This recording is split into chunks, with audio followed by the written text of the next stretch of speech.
मैं हूं मुशर्रफ हैत हाशमी टॉपर्स कोचिंग के इस प्लेटफॉर्म पर आप सभी लोगों का बहुत स्वागत है। बेटा यहाँ पर ये देखिए जो दो क्वेश्चन हमने दिए हैं, ये जो दो क्वेश्चन हैं जिसको हम कहते हैं रिलेशन एंड फंक्शन, जो आपका पहला चैप्टर है रिलेशन एंड फंक्शन के जो मोस्ट इंपोर्टेंट क्वेश्चन हैं, जो इजी क्वेश्चन हैं वो तो आपसे बन जाएंगे, लेकिन ये जो दो क्वेश्चन हैं ये होते बहुत छोटे हैं, बड़े आसान से होते हैं, लेकिन इनमें थोड़ा सा ट्रिक लगा हुआ होता है।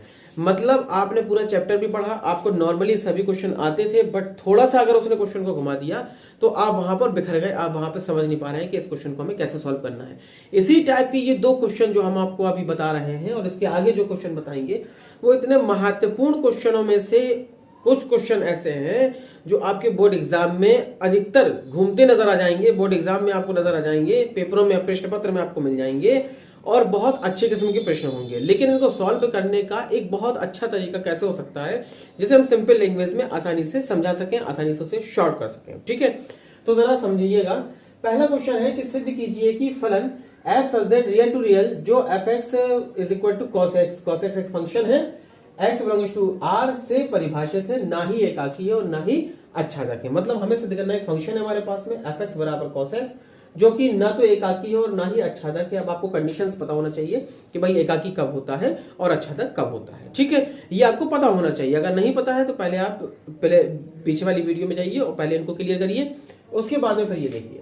और यहां पर डोमेन क्या है, रियल नंबर है, और रेंज क्या है, रियल नंबर है। मतलब डोमेन आपको रियल नंबर में से कुछ भी रखना है और रेंज आपको रियल नंबर के रूप में मिलना चाहिए। ठीक, दूसरा क्वेश्चन है आपके पास में, यदि आप such that A to b, a कोई सेट है, बी कोई सेट है, ठीक है, और एक फंक्शन दिया है जी सच दैट बी टू सी एकाकी है, मतलब ये फंक्शन ए से बी पर और बी से सी पर ये दोनों एकाकी फंक्शन है, तो सिद्ध कीजिए कि जी और F such that A to C भी एकाकी होगा, तो ये वाला फंक्शन भी एकाकी होगा। अब जरा पहले क्वेश्चन की तरफ हम समझते हैं। ठीक है, जरा पहले क्वेश्चन को समझिए। उसने कहा f real to real, f x is equal to cos x है, x belongs to real number, x जो है वो रियल नंबर को बिलोंग कर रहा है। अगर एक्स रियल नंबर को बिलोंग कर रहा है तो एक्स के स्थान पे हम कुछ भी रख सकते हैं, एक्स वन एक्स टू मान लीजिए हमने कि ये रियल नंबर को बिलोंग करेंगे। भाई एक्स की वैल्यू हम कुछ भी रख रहे हैं, रियल नंबर में कुछ भी ले रहे हैं तो वो रियल नंबर को बिलोंग करेंगे। अब एकाकी के लिए ये शर्त होती है कि फंक्शन जो भी आपके पास में एफ एक्स के रूप में दिया गया है, आप f x one is equal to f x two करिए और सॉल्व करने पर एग्जैक्टली अगर आपका x one is equal to x two आ रहा है तो वह फंक्शन एकाकी होगा। इससे हमें पता चल जाएगा कि फलन एकाकी है या नहीं है। दूसरी बात होती है अच्छादक। अच्छादक का मतलब क्या होता है, उसने कहा है कि ना तो एकाकी है और ना ही अच्छादक है। भाई अच्छादक में क्या होता है, अच्छादक में होता है कि हम जो डोमेन रखते हैं, हमने डोमेन को पुट किया, मान लीजिए real number two real number है, ये भाई क्या है, function real number two real number है, डोमेन हम रियल नंबर रखते जा रहे हैं, तो हमारा जो रेंज आ रहा है वो भी रियल नंबर आ जाना चाहिए। अगर वो रियल नंबर को बिलोंग नहीं कर रहा, बिलोंग करना अलग बात है, सबसेट अलग बात है, अगर सभी रियल नंबर नहीं आ रहे हैं, कुछ ना कुछ छूट रहे हैं, तब वह अंतरक्षेपी होगा। और अगर सभी जितना भी कोडोमेन है, रेंज जो है हमारा वो कोडोमेन के बराबर अगर आता है तो वहां पर वह अच्छादक है, अन्यथा की स्थिति में वह अंतरक्षेपी है। यानी ये ऑन टू मैपिंग है, इन टू मैपिंग नहीं है। जरा समझते हैं, अगर x1 x2 दोनों रियल नंबर को बिलोंग करते हैं तो भाई fx1 बराबर आ जाएगा fx2। ठीक है, तो fx की वैल्यू क्या थी, cos x, तो यहां पर आ जाएगा cos x1 is equal to cos x2।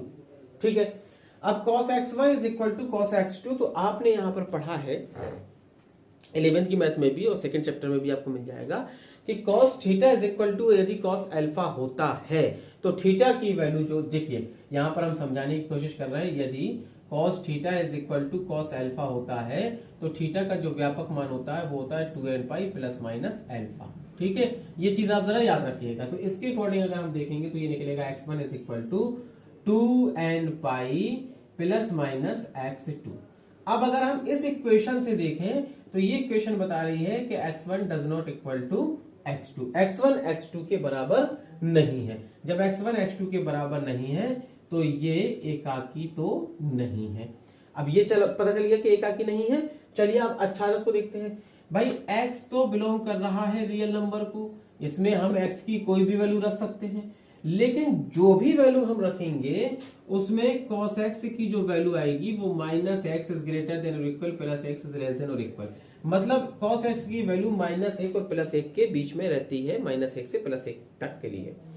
तो इसका मतलब ये हुआ कि जो fx निकलेगा वो fx -1 से +1 के बीच में निकलेगा, इसके अतिरिक्त तो कोई भी रियल नंबर नहीं बिलोंग करेगा।